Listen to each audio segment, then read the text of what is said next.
The next one is DPSK receiver. So this block diagram is the DPSK receiver. This is the received signal, which always is indicated as x of t. Obviously, see, remember, x of t is not binary. It's always sinusoidal, because we always send sinusoidal signals. We never send binary bits. Binary bits will modulate the carrier, which are in the form of sine or cos, and those signals will be transmitted. Keep that in mind.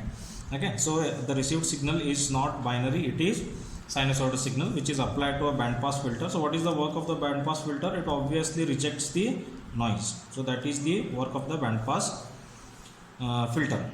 Now this is the correlator. Now usually to the multiplier we used to apply the basis function which was used in the transmitter, but here we have not used the same basis function phi 1 of t or phi 2 of t. So that proves that it's a non-coherent detection.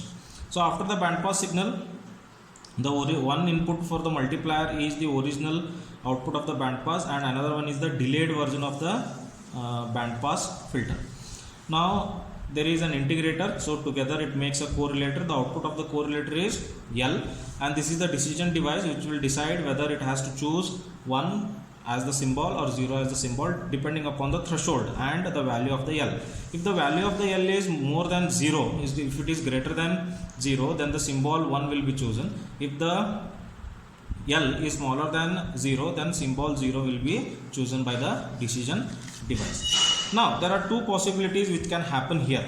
Now the possibility number 1, if dk and dk minus 1, it means the signal, differential encoded signal dk and dk minus 1, if they are in phase, then the output of this multiplier is always positive. The output of this is always positive, and L will be greater than 0, and symbol 1 will be chosen at the output here.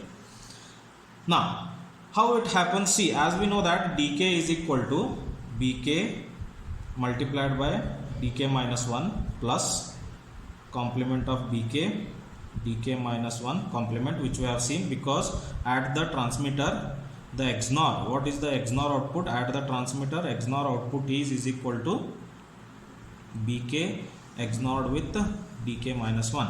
This we have seen at the transmitter. So at the transmitter this we have seen already. So that is the expansion of this. Now if we choose bk is equal to 1, because I am choosing the symbol is equal to 1 here, right? So let us put bk is equal to 1 here. So dk is equal to 1 multiplied by dk minus 1. bk is chosen as 1, so bk complement will be 0, 0 dk minus 1 complement. 0 into anything is always 0, 1 into anything is same thing. So dk is equal to dk minus 1, which is proved. It means dk and dk minus 1, if they are in phase, then the symbol has to be chosen as 1. That is proved. Now the second probability, second possibility is dk and dk minus 1 are out of phase, 180 degree out of phase. That can happen, right?